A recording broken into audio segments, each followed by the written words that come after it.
Welcome students. Chapter number 3 reconstitution of partnership की ज्यामध्ये आहे ॲडमिशन ऑफ पार्टनरशिप यामध्ये आहे किंवा ॲडमिशन ऑफ पार्टनर या चॅप्टरमधील आपण कॅल्क्युलेशन ऑफ न्यू रेशो या ठिकाणी प्रिव्हियस व्हिडिओमध्ये स्टडी केलेला होता. How to calculate new ratio on the basis of balance of one and old ratio of partners of old ratio of existing partners. आज आपण calculation of new ratio याचा जो second number example आहे तो या ठिकाणी अभ्यासतो आहोत की ज्यामध्ये फॉर एक्झाम्पल दिलेलं आहे X and Y are sharing profits and losses in the ratio of 2:1. Here X and Y is old partners or existing partners and there old ratio is 2:1. X and Y हे दोन partner आहेत, existing partners आहेत की ज्यांचा ratio दिलेला आहे 2:1. दे admitted Z, त्यांनी झेडला admit केलं आहे पार्टनरशिप फर्ममध्ये ॲज अ न्यू पार्टनर म्हणून for 1/5 share in future profit. 1/5 शेअरने झेड या पार्टनरला पार्टिसिपेट करून घेतलेला आहे, ॲडमिट करून घेतलेला आहे for future profit. So calculate new ratio of x Y and Z. तर या ठिकाणी एक्स वाय अँड झेडचं तुम्हाला कॅल्क्युलेट करायचं आहे न्यू रेशो. तो कशापद्धतीने कॅल्क्युलेट करायचा आहे ते लक्षात घेऊयात. जसं की न्यू रेशोचं इक्वेशन आपल्याला माहीत आहे की new ratio is equal to old ratio multiply balance of 1. आता old ratio multiply balance of 1 की यामध्ये बॅलन्स ऑफ 1 आपल्याला माहीत पाहिजे. तर बॅलन्स ऑफ 1 आपण कशाच्या माध्यमातून कॅल्क्युलेट करतो की balance of 1 is equal to 1 minus share of incoming partner किंवा शेअर ऑफ न्यू पार्टनर. मग याप्रमाणे balance of 1 is equal to 1 minus हा 1/5 याला काय म्हणायचं आहे शेअर ऑफ झेड. बरोबर आहे, शेअर ऑफ झेड त्याने किती शेअर आणलेत 1/5 म्हणून त्या ठिकाणी 1 मायनस 1/5 म्हणून त्या ठिकाणी कॅल्क्युलेशन काय मिळणार तुम्हाला 4/5 म्हणजेच काय की 1 मायनस 5 डिवायडेड बाय 5. मग 1 मायनस 5 म्हणजेच काय की या ठिकाणी 4 डिवायडेड बाय 5 या प्रकारे 4 डिवायडेड बाय 5 ही तुम्हाला बॅलन्स ऑफ 1ची प्राईस मिळालेली आहे.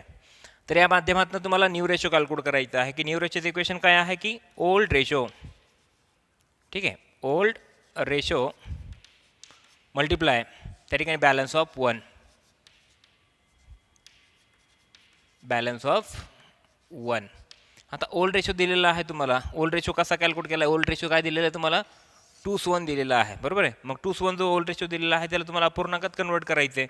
मग 2:1ला जर आपण अपूर्णांकात जर कन्वर्ट केलं तर काय मिळेल या ठिकाणी 2/3 अँड अपूर्णांकात तिथे कन्वर्ट केलं तर 1/3 याप्रमाणे. हा असेल एक्स अँड वायचा ओल्ड रेशो. तर याप्रमाणे एक्स अँड वायचा ओल्ड रेशो याप्रमाणे असेल. तर मग या ठिकाणी आपण काय मेन्शन करतो की एक्स न्यू रेशो म्हणूयात फार. ठीक आहे, एक्स न्यू रेशो. एक्सचा न्यू रेशो कसा कॅल्क्युलेट करणार तुम्ही की एक्सचा ओल्ड रेशो काय आहे तुमचा 2/3. बरोबर आहे. याप्रमाणे 2/3 मल्टिप्लाय बॅलन्स ऑफ 1 काय तुमचा 4/5 याप्रमाणे 4/5. मग याप्रमाणे त्या ठिकाणी 2 मल्टिप्लाय 4 या ठिकाणी मिळतात 8 आणि 3 मल्टिप्लाय 5 इज इक्वल टू 15. या ठिकाणी एक्सचा जो न्यू रेशो मिळाला तो 8/15 मिळाला आहे. ठीक आहे. त्यानंतर आता वायच न्यू रेशो म्हणूयात, वायज न्यू रेशो. आता या ठिकाणी वायज न्यू रेशो आपण या ठिकाणी कॅल्क्युलेट करूयात समोर. ठीक आहे, या पद्धतीने Y's new ratio is equal to, आता Y's new ratio is equal to काय मिळेल तुम्हाला या ठिकाणी वायज न्यू रेशो. वायचा ओल्ड रेशो काय दिलेला आहे तुम्हाला या ठिकाणी 1/3. वायचा ओल्ड रेशो 1/3 मल्टिप्लाय त्या ठिकाणी बॅलन्स ऑफ 1 काय तुमचा 4/5 म्हणजे या ठिकाणी 4/5. तर याप्रमाणे 1 मल्टिप्लाय 4 त्या ठिकाणी 4 डिवायडेड बाय 3 मल्टिप्लाय 5 या ठिकाणी अमाऊंट मिळेल 15. मग या ठिकाणी 4 डिवायडेड बाय 15 या प्रकारचं कॅल्क्युलेशन तुम्हाला करायचं आहे. हा देखील वायचा तुम्हाला न्यू रेशो मिळाला आहे. आणि आता रिमेनिंग पार्टनर कोण आहे झेड. तर या ठिकाणी मेन्शन करायचं आहे झेड्स new ratio is equal to, झेड्स new ratio is equal to काय आहे झेडचा जो इन्कमिंग पार्टनरचा जो शेअर आहे 1/5 तो या ठिकाणी 1/5 मेन्शन करायचा आहे याप्रमाणे 1/5. तर लक्षात घ्या एक्सचा न्यू रेशोचा छेद 15 आहे, वायच्या न्यू रेशोचा छेद 15 आहे. तर त्या ठिकाणी झेडचाही जो छेद असेल तो किती यायला पाहिजे 15. म्हणजे या ठिकाणी 15 जो छेद आहे तो येण्याकरिता या 5ला कितीने मल्टिप्लाय केलं पाहिजे 3ने. मग 5ला जर मल्टिप्लाय 3ने केलं तर त्या ठिकाणी छेदस्थानी 3 आपण मेन्शन केले तर अंशस्थानी देखील आपल्याला 3 मेन्शन करायचे आहेत. आणि म्हणूनसाठी या ठिकाणी जे झेडचा जो न्यू रेशो असेल तो काय असेल 5 multiply 3 is equal to 15 and 1 multiply 3 याप्रमाणे. म्हणजे तुम्हाला या ठिकाणी जो न्यू रेशो मिळालेला आहे तो काय मिळाला या ठिकाणी सर्वांचा छेद समान आहे, एक्सचा 15 वायचा 15 आणि झेडचा 15, म्हणून त्या ठिकाणी जो न्यू रेशो तुम्हाला या ठिकाणी मिळणार आहे 8:4:8:4:3 हा जो असेल हा असेल new ratio of x Y and Z. या पद्धतीने तुम्हाला हे कॅल्क्युलेशन त्या ठिकाणी लक्षात घ्यायचं आहे. लक्षात घ्या न्यू रेशो कॅल्क्युलेट केला जातो पण कधी की ज्या वेळेला कॅपिटल ॲडजस्ट करायचं असेल ऑल ऑफ द पार्टनर्स, सर्व पार्टनर्समध्ये जर कॅपिटल ॲडजस्ट करायचं असेल तर त्यावेळेला न्यू रेशो कॅल्क्युलेट केला जातो, किंवा गुडविल रिटर्न ऑफ केला जातं त्यावेळेला या प्रकारचा न्यू रेशो कॅल्क्युलेट केला जातो. आणि गुडविल कॅल्क्युलेशन करण्याचं किंवा न्यू रेशो कॅल्क्युलेट करण्याचं इक्वेशन आहे की new ratio is equal to old ratio multiply balance of 1. आणि बॅलन्स ऑफ 1 म्हणजे काय की balance of 1 is equal to 1 minus new partners share याप्रमाणे. आणि मग त्याप्रमाणे आपल्याला बॅलन्स ऑफ 1ची जी फिगर आहे ती या ठिकाणी मिळते. आणि मग बॅलन्स ऑफ 1ची जी फिगर आहे ती आपण न्यू रेशोच्या इक्वेशनमध्ये जर टाकली आणि त्यामध्ये ओल्ड रेशोला जर अपूर्णांकात जर कन्वर्ट केलं, जसं की या ठिकाणी ओल्ड रेशो होता 2:1, त्याला अपूर्णांकात कन्वर्ट केलं म्हणून त्या ठिकाणी 2/3 अँड 1/3 याप्रमाणे आपण त्याचं ओल्ड रेशोमध्ये किंवा ओल्ड रेशोचं त्या ठिकाणी अपूर्णांकात कन्व्हर्टेशन केलेलं आहे. तर अशा पद्धतीने new ratio in which situation calculate bye partnership firm he condition आपण या ठिकाणी बसली आहे. मला असं वाटतं की न्यू रेशो कसा कॅल्क्युलेट केला जातो हे तुम्हाला त्या ठिकाणी समजलं असेल. आता न्यू रेशो नंतर आपण या ठिकाणी अभ्यासणार आहोत सॅक्रिफाईस रेशो. एक लक्षात घ्या न्यू रेशो, सॅक्रिफाईस रेशो, त्या ठिकाणी बेनिफिट रेशो हे सर्व आपल्याला या ठिकाणी लक्षात घ्यायचे आहेत की रिकन्स्टिट्यूशन रिगार्डिंग या सर्व रेशोचा आपल्याला या ठिकाणी स्टडी करायचा आहे. आता सॅक्रिफाईस रेशो काय आहे ते आपण समजावून घेणार आहोत की ज्यामध्ये सॅक्रिफाईस रेशो, सॅक्रिफाईस करणं म्हणजे त्याग करणं थोडक्यामध्ये. सॅक्रिफाईस कुणाकडनं केलं जातं? ओल्ड पार्टनर्सकडनं केलं जातं. कोणासाठी केलं जातं? न्यू पार्टनर्सकरिता. ठीक आहे याप्रमाणे. आणि म्हणसाठी आणि सॅक्रिफाईस कशाच्या रिगार्डिंग आहे?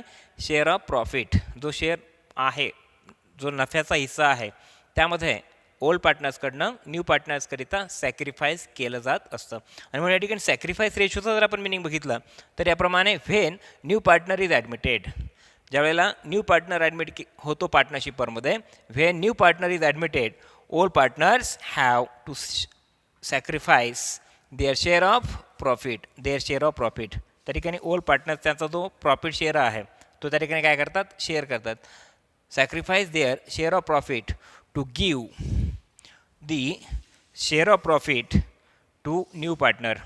त्या ठिकाणी ओल्ड पार्टनर्स न्यू पार्टनरकरिता प्रॉफिट शेअर काय करतात? इश्यू करतात, देऊ करतात याप्रमाणे. The ratio in which old partners sacrifice, the ratio in which old partners sacrifice their share of profit.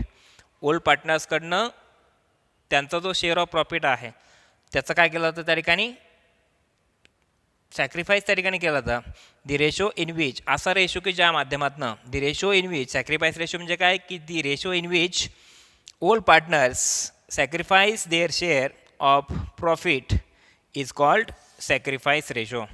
Old partners new पार्टनर्सकरिता शेअर ऑफ प्रॉफिट काय करतात? त्या ठिकाणी इश्यू करतात फॉर न्यू पार्टनरकरिता. आणि त्या प्रकारचा जो रेशो आहे त्यासाठीचा जो रेशो कॅल्क्युलेट केला जातो त्याला सॅक्रिफाईस रेशो म्हणून आपण या ठिकाणी लक्षात घ्यायचं आहे. And their share of profit is called as sacrifice ratio. त्याला सॅक्रिफाईस रेशो म्हणून लक्षात घ्यायचं. म्हणजे सॅक्रिफाईस रेशोचा जर आपण मिनिंग लक्षात घेतला की when new partner is admitted, की ज्यावेळेला न्यू पार्टनर पार्टनरशिप फर्ममध्ये ॲडमिट केला जातो, the old partners have to sacrifice their share of profit to give the share of profit to new partner. की त्या ठिकाणी ओल्ड पार्टनर्सकडनं न्यू पार्टनर्सकरिता त्या ठिकाणी जो शेअर ऑफ प्रॉफिट आहे तो इश्यू केला जातो. And the ratio in which old partners sacrifice, आणि ओल्ड पार्टनर्सकडनं ज्या रेशोमध्ये सॅक्रिफाईस केला जातं, the ratio in which old partners sacrifice their share of profit. Old पार्टनर्सकडनं काय सॅक्रिफाईस केलं जातं? Share of profit in favour of new partner is called as sacrifice ratio. म्हणजे सॅक्रिफाईस रेशोचा जर आपण मिनिंग लक्षात घेतला की sacrifice ratio is a ratio which through old partners sacrifice their share of profit in favor of new partner that is called sacrifice ratio. हा त्याचा meaning आपण लक्षात घ्यायचा आहे. मग जसं आपण न्यू रेशोचं इक्वेशन बघितलं की new ratio is equal to old ratio multiply balance of 1, त्याप्रमाणे sacrifice ratio is equal to त्या ठिकाणी old ratio minus new ratio. Old ratio minus new ratio या प्रमाणामध्ये तुम्हाला हा सॅक्रिफाईस रेशो काय करायचा आहे, कॅल्क्युलेट करायचा आहे. तर या पद्धतीने तुम्हाला कॅल्क्युलेशन ऑफ न्यू रेशो समजलं असेल. त्याचबरोबर मिनिंग ऑफ सॅक्रिफाईस रेशो हा देखील त्या ठिकाणी समजला असेल. तर नेक्स्ट व्हिडिओमध्ये calculation of sacrifice ratio, how to calculate sacrifice ratio, we will learn in next video. ठीक, थँक्यू.